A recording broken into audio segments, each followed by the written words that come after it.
estaba muy contenta de que Cristina me invitara a presentar su libro, porque había presentado un libro anterior que me gustó mucho, pero que este encima tiene un plus, y es una detective como Mónica Rojo, que es muy, las que lo conocéis porque ya ha intervenido en otras novelas, sabéis que es un personaje muy extraordinario. Y quiero empezar por ahí, Cristina, porque yo creo que una de las virtudes de esta novela son los personajes. Y yo sé que tú trabajas mucho los personajes, ¿no? Y que además no crees en los buenos y los malos. Me gustaría empezar por ahí.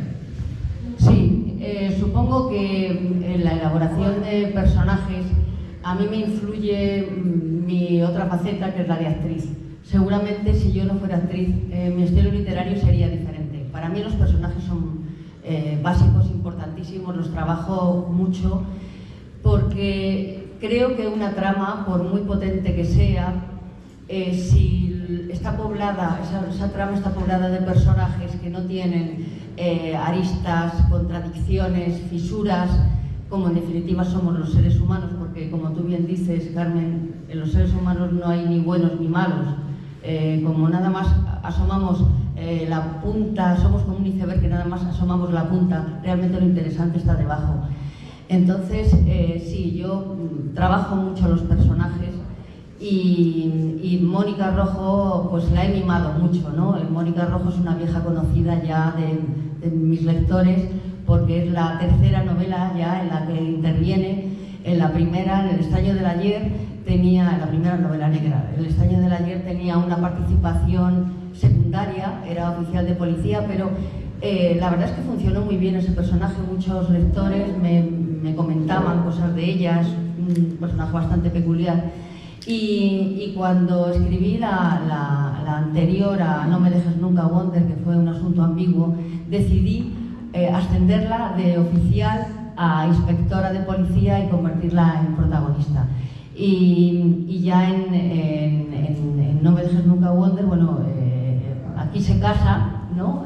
Antes en Un asunto ambiguo tenía una pareja, que bueno, sigue siendo la misma, en definitiva son novios desde adolescentes, y en No me dejes nunca, Wonder empieza cuando los dos están de viaje de novios en Oporto, y allí, nada más empezar, pues cuando están visitando unas conocidas bodegas locales, él desaparece sin dejar rastro.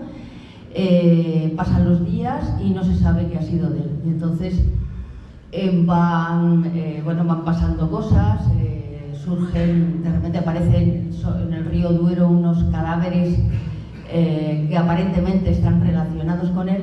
Y yo, en No me dejes nunca, Wonder, además de esta historia de intriga en la que se basa, propongo un viaje, que el lector, que la lectora haga un viaje emocional con la protagonista. Porque Mónica va viviendo diferentes momentos a lo largo de toda la historia, y me gustaría que los lectores la acompañasen en esos momentos, en cómo se va transformando el personaje según van ocurriendo cosas, ¿no? A mí me gustaría leer un pequeño fragmento que viene a colación de esto que estoy contando. En cómo se va transformando el personaje y va descubriendo cosas como hacemos los seres humanos, ¿no? Las personas de a pie, que nos enfrentamos a las cosas de diferentes puntos de vista cuando nos sucede un hecho traumático. Es curioso el poder de los objetos, la importancia que adquieren con la ausencia de su dueño, el halo trágico que los envuelve cuando su propietario ha sido víctima de un episodio violento o su vida ha sido truncada precozmente, o como en este caso, la multiplicación de su valor al ser lo único que queda de quien ha desaparecido. Instintivamente, Mónica cierra el cajón, pero el sutil perfume que emana del frasco de colonia que ahora se arrepiente de haber destapado permanece en el aire.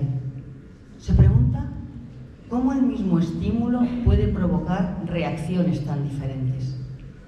Hace apenas unos días ese mismo olor implicaba algo tan acogedor como la sensación de hogar, y ahora no ha sido agradable. Tampoco lo contrario, tal vez agridulce, como lo es cualquier tiempo pasado más feliz que el presente, como agridulce es la ausencia. El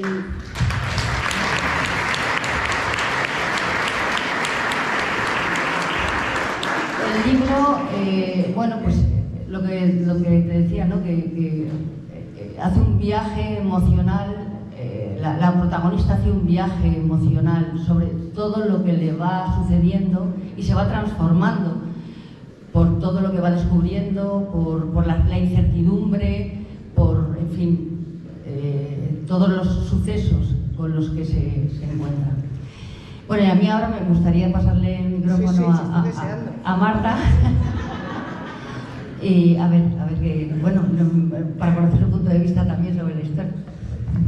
Pero yo creo que ahora mismo tenemos que profundizar un poco en ese viaje emocional, pero antes de hacerlo, y precisamente porque las emociones son muy fuertes en esta novela, creo que hay algo que te va a gustar especialmente, y es que en esa primera novela en la que aparece Mónica por primera vez, que fue tu primera novela negra, tuvo mucho que ver una persona que nos unió a los tres, que es Fernando Marías. Creo que ahora mismo Fernando Marías estaría enormemente contento de vernos a las tres aquí reunidas, a las 4, por supuesto, también, y que estaría especialmente contento de que Cristina se haya ido a la editorial al revés, que era parte de su vida, es parte de la mía, y en la que Cristina ya es uno de los pilares. Este viaje emocional de Mónica Rojo yo creo que es un viaje muy introspectivo, porque tengo la sensación de que más allá de la propia novela negra, las novelas negras son como un puzzle y al final tienen muchas piezas de distintas cosas. Entonces está la trama principal, pero al final están los sentimientos de los protagonistas, están sus recuerdos, están las personas queridas, están todas las circunstancias que les rodean, están las propias reflexiones que les van provocando lo que sucede. Y aquí hay un juego que yo creo que es muy cómplice con el lector, que tiene que ver con ese desconocimiento que tenemos de las personas que tenemos al lado. Porque muchas veces dudamos de la persona que tenemos al lado, no sabemos, aunque llevemos toda la vida con ella, si, como todos tenemos escaparate y trastienda, se ha dejado algo detrás que no nos ha contado y que no sabemos. Y en este caso, en esta desaparición misteriosa en estas bodegas Andemán, en Oporto, que son reales, pues claro, el hecho de que de pronto empiecen a aparecer cosas que pueden involucrar a la persona desaparecida con la propia trama es lo que más le toca el corazón a Mónica, que realmente, si en alguien confiada, además de en su abuela, es en ese personaje que es su marido y que ha formado parte de su vida. Ahora, me hace mucha gracia, y eso te lo quiero preguntar, ¿por qué te los has llevado justo a Oporto, cuando en Oporto hay una leyenda que dice que 8 de cada 10 parejas se rompen? En Oporto. ¿En serio? Sí. Eso lo desconocía, ¿eh? Entonces, claro, cuando yo veo que la historia pasa en Oporto y digo, bueno, Cristina ha hecho aquí, además de toda esa investigación extraordinaria de toda la trama, ha hecho esta investigación sobre esto que es absolutamente viral, de que las parejas se rompen en Oporto. Pues lo desconocía. Pues mira, a mí me pareció un detalle curiosísimo cuando lo vi, porque además yo creo que los escenarios en esta novela son en sí mismos personajes, ¿no? Que tú has querido que los lectores también tengan mucha conexión con esos lugares, con esos escenarios que forman parte de la novela, en ese puzzle que yo decía, igual casi que las personalidades de los protagonistas y de los secundarios, que son importantísimos. Cuidadín con los secundarios, que son importantísimos. Sí, desconocía esto que acabas de mencionar, pero vamos, en fin, se cumple la profecía, no me dejes nunca votar, efectivamente, que desaparece el Cito, que es la pareja de Mónica. La razón de elegir Oporto, primero, a mí me gustan mucho los contrastes, mucho. Entonces, cuando yo conocí Oporto, ya tenía un poco la novela en la cabeza, y Oporto me sirvió de inspiración. Y me gustó mucho que, para mí por lo menos, la sensación que me dio Oporto fue la de una ciudad muy luminosa, muy alegre, muy viva, Y me gustaba que en ese entorno tan brillante, tan luminoso, que ocurriera esa desaparición y que de repente Mónica se sintiese ahí sola, porque evidentemente es una ciudad donde ella no conoce a nadie, y me gustaba acentuar esa desolación en una ciudad extranjera, que ocurre algo totalmente inesperado y tan desagradable como es la desaparición de tu pareja, sin saber por qué, ¿no? Y luego elegí a Marrakech, que en Marrakech se desarrolla otra parte de la historia. No es muy grande la parte que se desarrolla en Marrakech, pero sí es determinante lo que ocurre allí. Precisamente la elegí por lo contrario, porque Marrakech es todo lo contrario, por lo menos desde mi punto de vista, ¿no? La percepción que yo he tenido cuando conocí la ciudad, que es totalmente diferente a Oporto, una ciudad oscura. A mí por lo menos tenía la sensación de que pudiera ser peligrosa,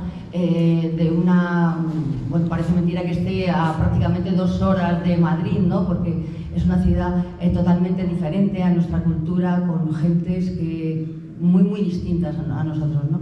Entonces, la trasladé allí también porque se desarrolla una acción que yo creo que favorecía mucho que se desarrollase en esa ciudad, ¿no? Y esta fue el motivo, ¿no? También hay una parte que se desarrolla, una pequeña parte que se desarrolla en Madrid. Pero vamos, me sorprende mucho esto de esto que acabas de decir, Marta, me ha dejado muerta, porque no lo sabía. Lo podéis buscar porque es viral, ¿eh? O sea que, que es viral. Desde luego no le va a hacer ningún favor a Oporto ni a nadie, sobre todo el viaje que no se os ocurra. Bueno, alguno que quiera romper con su pareja, que habrá más de uno. De la Curva Latino Oporto. Sí. Bueno, yo me estaba fijando al llegar la cantidad de gente que ya tiene el libro en la mano. Cristina, es impresionante, o sea, ya se lo han comprado, o sea, que tienes una cantidad de lectores devotos, y estoy segura que entre estos lectores devotos también hay alguien que le gustaría convertirse en escritor de novela negra. Y yo creo que tu novela negra es muy interesante en el sentido de que, bueno, es una novela clásica con todos los ingredientes, pero luego tiene particularidades. Por ejemplo, está narrada siempre desde el punto de vista de Mónica, o sea, sigue toda la trayectoria de Mónica, pero claro, tú necesitas que tenga también otros puntos de vista de otros personajes. Cuéntame un poquito si esto es deliberado y qué función cumple en la novela. Sí, obviamente es deliberado. Yo desde el momento planteé la estructura de la novela así: una misma historia vista desde prismas diferentes, desde diferentes puntos de vista de los protagonistas, porque la vida es así también, ¿no? Tú me puedes contar tu historia, que a lo mejor he vivido contigo, y seguramente yo esa misma historia la voy a contar de una manera totalmente diferente, ¿no? Entonces esto también es un puzzle, es un rompecabezas que propongo a los lectores, que vayan descubriendo lo que va pasando a través de esos 2 puntos de vista distintos. 2 puntos de vista, por lo menos, porque está el punto de vista de Mónica, está el punto de vista de Cito, y ahí, bueno, pues digamos, punto de vista del narrador omnisciente que entra desde otros personajes, ¿no? Desde el punto de vista de otros personajes. Y a partir de ahí, pues a mí me gustaría, porque yo soy muy partidaria de los finales abiertos. Por supuesto, claro, cada una de mis novelas tiene un final cerrado, obviamente, ¿no? Pero me gusta siempre dejar abierto a que los lectores, una vez que hayan cerrado el libro, piensen qué va a ser del personaje después. Y yo creo que en No me dejes nunca, Wonder, quisiera que cada lector, cada lectora sacase sus propias conclusiones de qué es lo que le va a suceder a Mónica una vez terminada la historia, después de todo lo que vive. Y además en el final, que hay un final que por supuesto no voy a desvelar, pero es un final bastante traumático para ella. Hay otra cosa que yo creo que es muy reseñable dentro de No me dices nunca Wonder, y es el viaje que hace la propia Mónica y cómo tiene que ir transformándose ella misma. Yo creo que saca su propia valentía, también de muchos recuerdos del pasado, de los anclajes que tiene en el pasado, y ella va recomponiendo el propio personaje, ¿no? Creo que el propio personaje va creciendo a lo largo de la historia.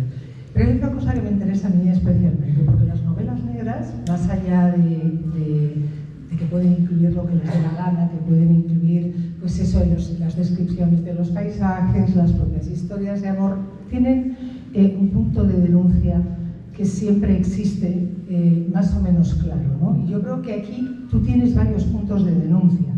Uno del que no vamos a hablar porque no vamos a destripar la novela, y otro que está muy claro casi desde el principio, que es una crítica velada a la policía e incluso a las relaciones internacionales de la policía, que luego se van rearmando, ¿no? Pero creo que es muy interesante y me gustaría saber cómo construiste ese viaje de denuncia tan sutil, desde el principio hasta el final.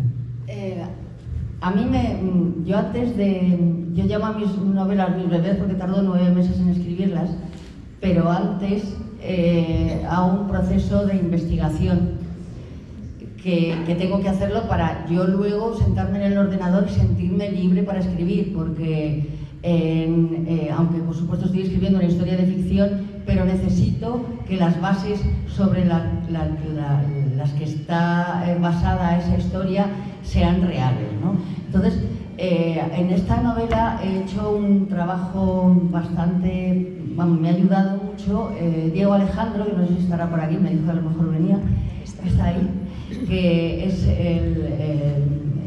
trabaja en ciberdelincuencia en la Policía Nacional, y él y todo su equipo me ayudaron mucho porque hay una parte de No me dejes nunca Wonder que necesitaba saber cómo funciona lo que es la dark web y esa internet oscura que afortunadamente yo diría que prácticamente a nadie de los que estamos aquí, salvo Diego, seguramente conoce muy bien, pero que es realmente oscura e inquietante, ¿no? Es un mundo paralelo que mejor casi no conocer, porque ahí si empiezas a investigar te das cuenta de la maldad de la que puede ser capaz el ser humano, ¿no?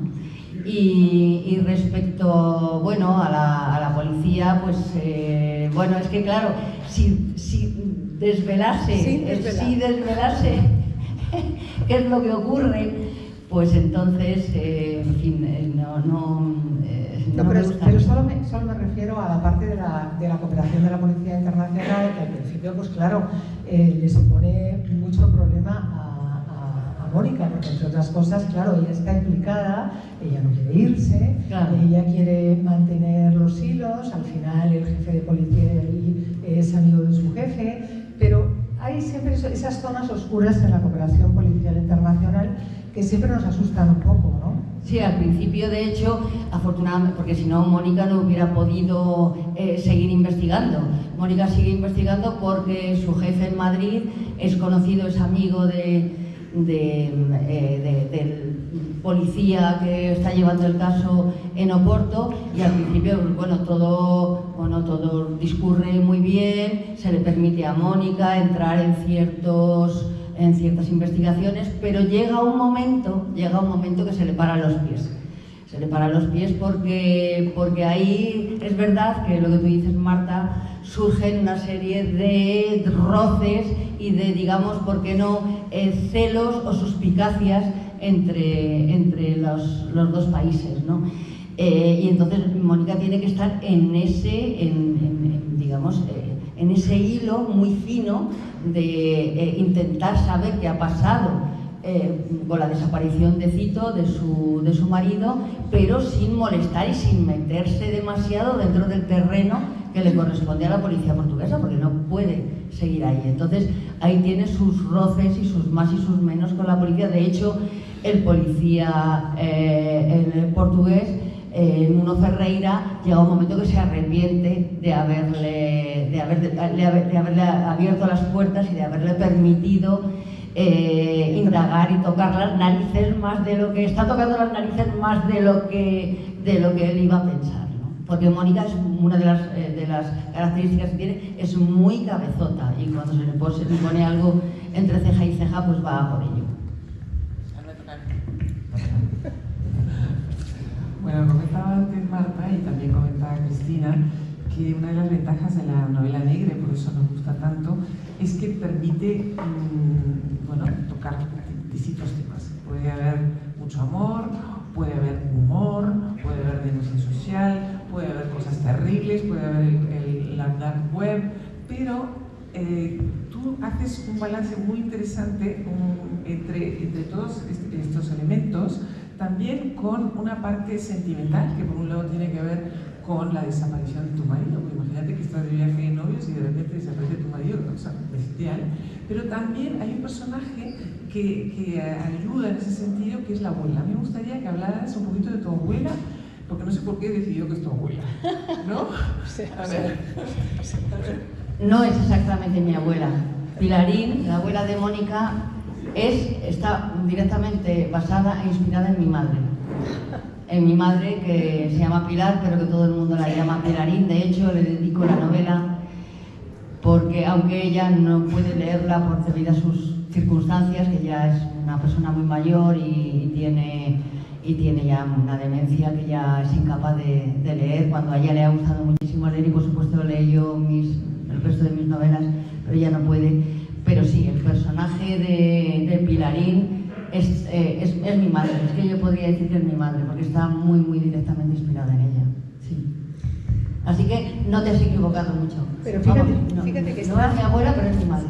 Está tu madre, que la llamas la Yaya, es la Yaya de Mónica, y está todo lo que es su manera de mirar, por ejemplo, su manera de concebir la personalidad del personaje desaparecido, que ayuda mucho al lector a situarlo en la vida de Mónica, y además lo confunde, lo lleva por distintos lugares para que realmente esté pensando que es imposible que le adjudiquen nada de lo que le van a ir adjudicando, ¿no? Entonces, claro, hay un momento que a mí me parece muy, muy curioso y muy entretenido de la novela, que navega entre la seguridad y la certeza que tiene la propia Mónica de que esto no puede ser, apoyada en sus recuerdos de infancia, de adolescencia, desde que empezó con ella, y en los propios recuerdos de tu abuela, de tu madre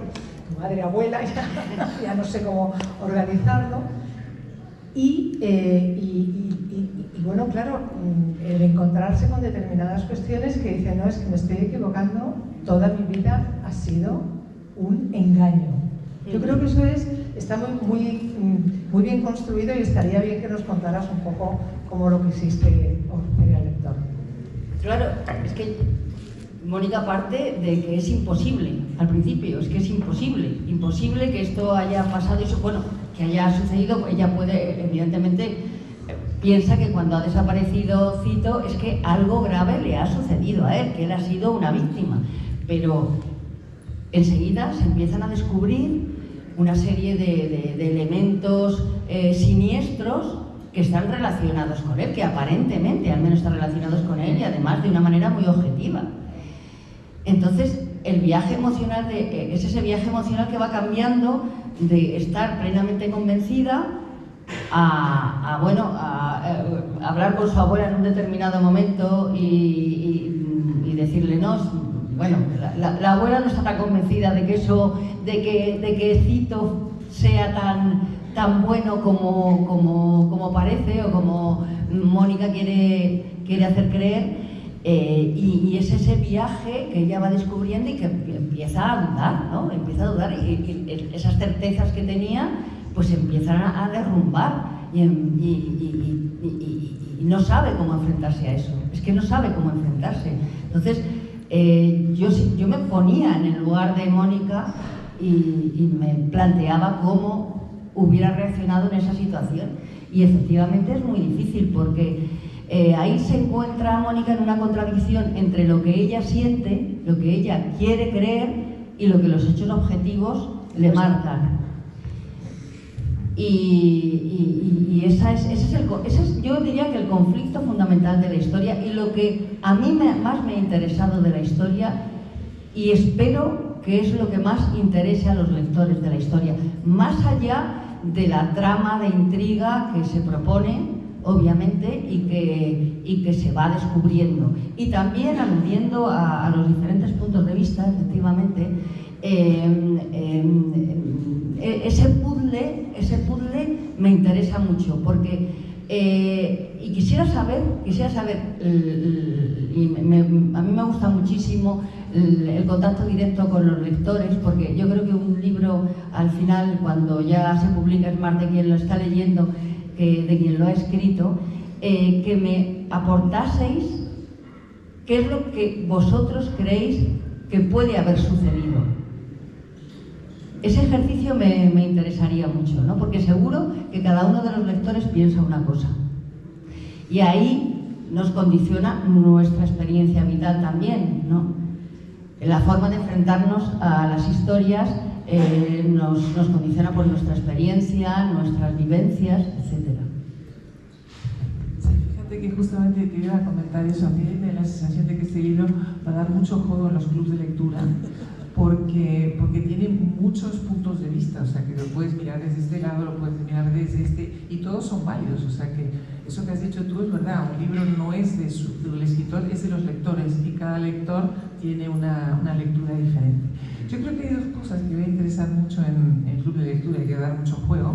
Uno es el final, que no vamos a revelar, pero que es muy osado. Y otra cosa que también me parece muy osado es que cada personaje habla con una voz propia. Hay escritores muy conocidos en los que todos sus personajes hablan exactamente igual. O sea, de repente habla igual una niña de 15 años, que un cura, que, yo qué sé, que una maestra, que una caballetera, es cosa que es absolutamente imposible. Aquí en esta novela, cada personaje habla de una forma muy particular, hasta tal punto de que los portugueses hablan mucho portugués y los franceses hablan en francés, y sin embargo no molesta. O sea, a mí me ha interesado mucho ese juego porque es muy sutil. O sea, se entiende perfectamente, no se asusten, la novela no está escrita en muchos idiomas, está escrita en español, pero ese juego da todavía más realismo a los personajes.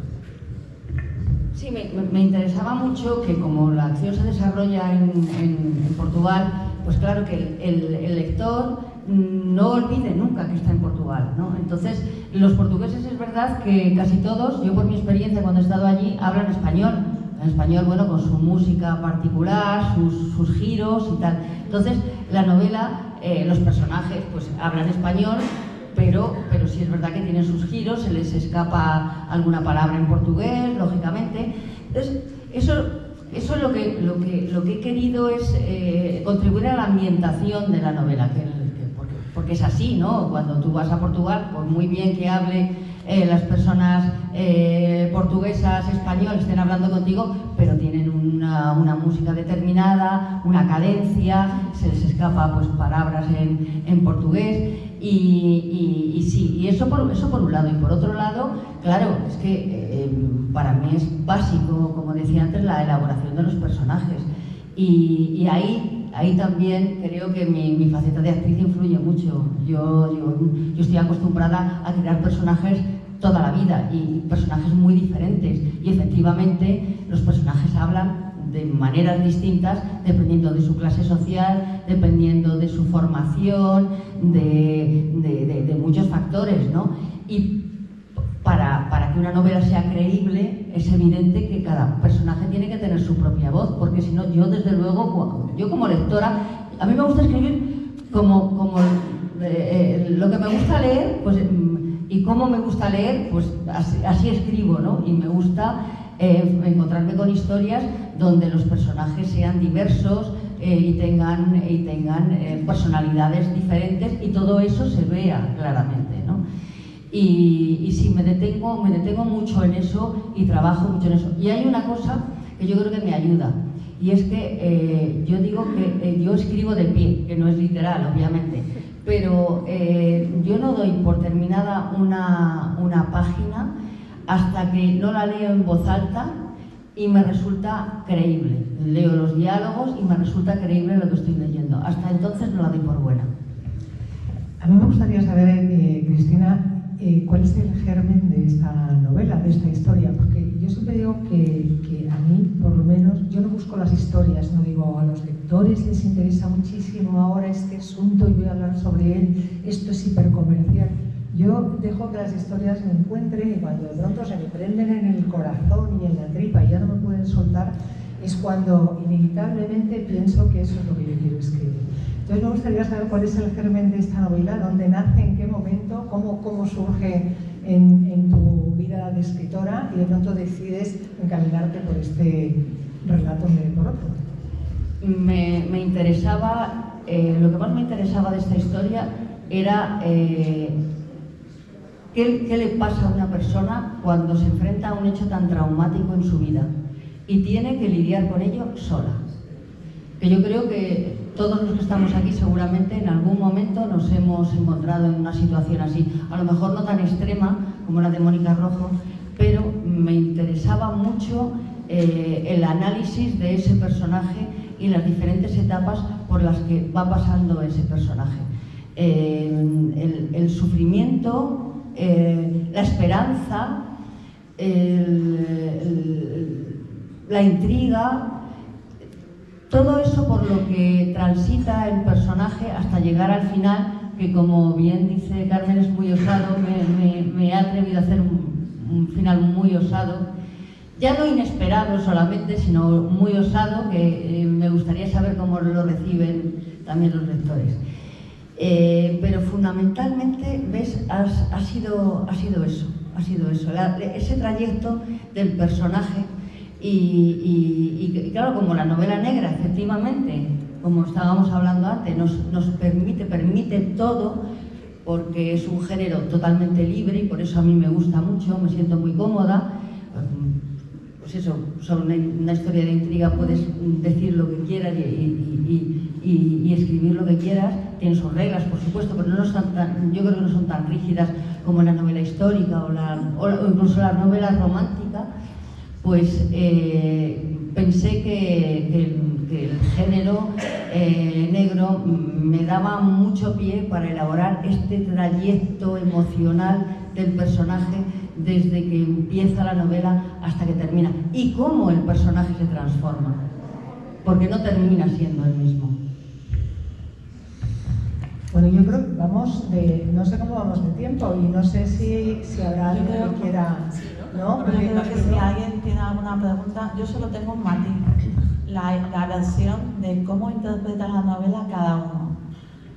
Yo, claro, hago tareas que hacen las editoras, como ir a buscar a los niños al colegio y tal, y me pregunta una madre, ¿y qué estás editando ahora? Y yo, pues una novela maravillosa de Cristina Higueras, de una chica que se casa, se va de luna de miel, y en mitad de la luna de miel desaparece el marido y me contesta, ¡qué bien!, ¿no? ¿Ves cómo la historia del Porto está muy bien? Así lo dije. A ver quién quiere perder al marido por ahí. Yo dije, tú tienes algo que hablar en casa, bonita. No, a mí me parece que hay una cosa muy interesante en la novela, que es que juega todo el tiempo con los estereotipos. Porque Mónica, cuando va a denunciar la desaparición, parece una cosa, la toman por pues una mujer histérica, tal, no sé qué, pero luego dicen, no, es que soy policía, y ya cambia el clip. Eso de que te tomen por una mujer histérica es lo habitual, ¿no? O sea, quiero decir, no vas a denunciar y eso es lo habitual. Hay un montón de estereotipos que van dando la vuelta a lo largo de la novela, porque también hay el estereotipo de españoles portugueses, hay muchas vueltas dentro de la novela, y los personajes dan un giro y a veces dan dos giros que rompen el estereotipo anterior que tenemos de ellos por defecto o que se pinta en la novela de ellos. Entonces a mí eso me encanta, porque no te sorprende una vez, te sorprende dos o incluso tres veces. Y me parece que a efecto experiencia lectora es maravilloso. Y además os digo, todos los libros de Al-Revés, como Marta ya sabe, tienen una invitación al final para que os descarguéis una guía de lectura para hacer clubs de lectura. O sea que a esos estáis invitados ya por defecto. ¿Vale? El título tiene que ver con, realmente en las primeras páginas ya se sabe porque es el título, eso lo puedo decir. La novela, aunque es una novela negra, empieza con te quiero, es lo primero, la primera frase que aparece en la novela es te quiero. Y bueno, y la historia es que en un momento dado, al principio de la novela, Cito, el marido de Mónica, se le queda mirando a los ojos a ella y le dice: no me dejes nunca, Wonder. ¿Por qué Wonder? Porque él es aficionado a coleccionar muñecos de películas. Bueno, y Mónica, en la historia anterior, en un asunto ambiguo, solucionó el caso de un adolescente que fue encontrado muerto encima de un sofá, abrazado a una estatuilla religiosa. Y bueno, lo que en principio se daba por suicidio, ella se empeñó en demostrar que era un crimen y acabó demostrándolo. Entonces, ese éxito, gracias a ese éxito, Cito empezó a llamarla a su pareja, a Mónica, eres como Wonder Woman. Y Wonder Woman, pues que era muy largo, se quedó en Wonder. Entonces él cariñosamente la llamaba Wonder. Entonces la novela empieza con esa declaración de amor de Cito hacia Mónica: no me dejes nunca, Wonder. Cosa que contrasta precisamente con la desaparición inmediatamente después de él, ¿no? Eso, ¿te he respondido? Vale. Estoy escuchando, pero Nico ya lo sabe. Bueno, pero ahora se oye, ¿no? Ah, vale. Se oye. Ahí hay una pregunta.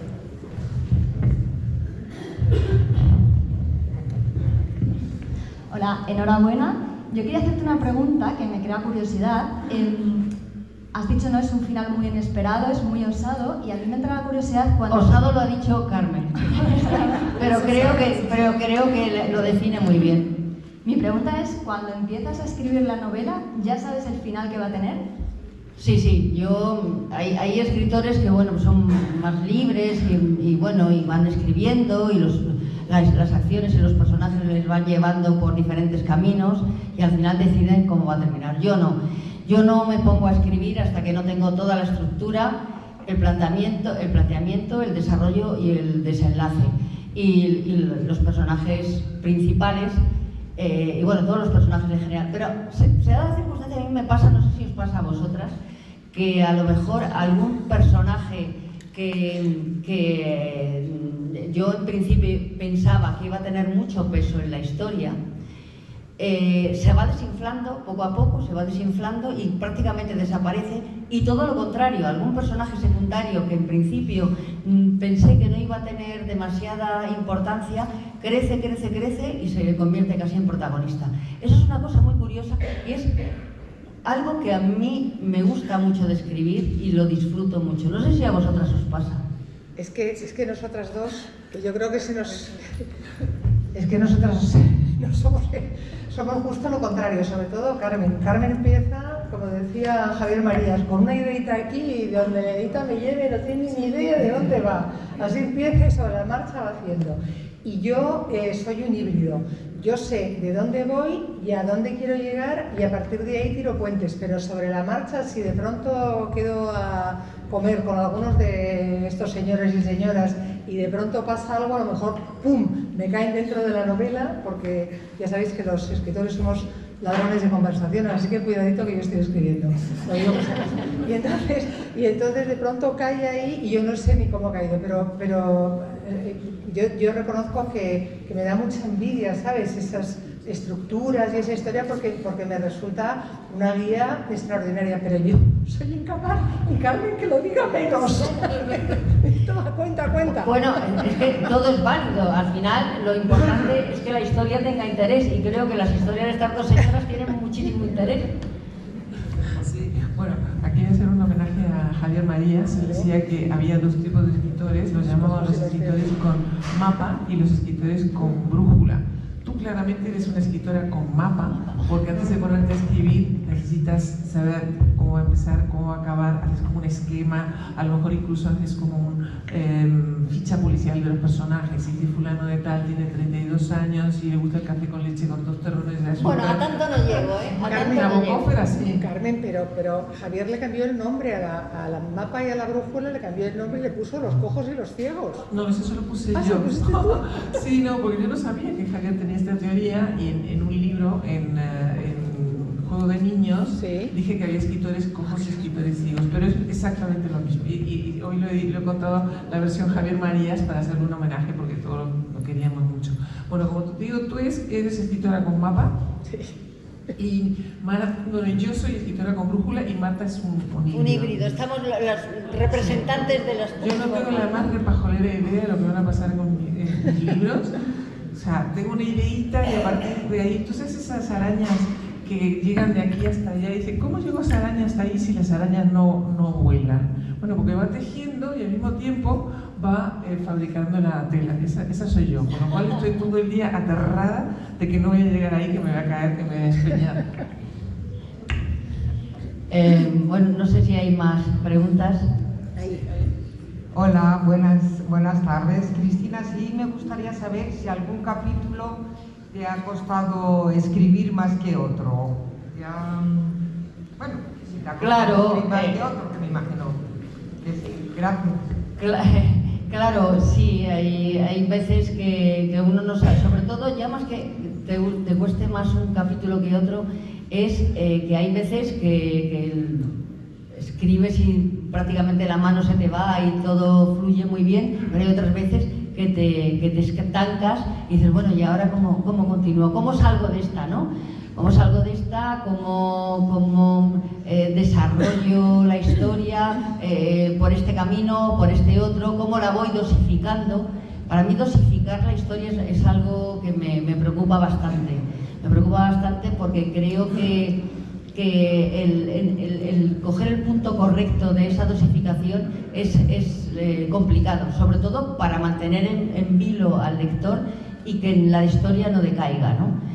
Eso es lo que más me cuesta. Y luego, claro, hay días que tienes mejores, hay días que tienes peores, pero yo siempre, aunque en eso que dicen, que te llega la inspiración evidentemente llega trabajando, y yo siempre escribo, me encuentre mejor, me encuentre peor, me salga lo que lea, porque al final siempre lo leo en voz alta, no me guste y lo tenga que romper y a lo mejor doy por fracasado el trabajo de un día, pero insisto mucho, durante esos 9 meses insisto muchísimo y a veces te desesperas, pero otras veces pues estás satisfecha con lo que haces, ¿no? Pero siempre tienes esa duda, ¿no? Al final, hasta que no lo contrastas la historia con los lectores, pues no sabes exactamente qué has hecho al final, ¿no? Quería aprovechar porque Marta ha mencionado a Fernando Marías al principio y se lo agradezco mucho, porque yo a Fernando Marías ha sido mi padrino literario. Seguramente si él no me hubiera animado a escribir después de mi primera novela negra, El estaño del ayer, yo no habría seguido escribiendo. Él lamentablemente no está entre nosotros y es una pérdida que lamento muchísimo y que además, no sé si os lo creeréis o no, pero yo todos los días lo tengo en mi cabeza y en mi corazón, porque es como, le siento como un espíritu que me acompaña y que me da fuerzas. Así que te agradezco mucho, Marta, haber mencionado a Fernando, porque era alguien que quisimos mucho, muchísimo. Así que, bueno, pues no sé si tenéis un aplauso alguna... para Fernando, que me gustaría, ¿no? Un aplauso para Fernando.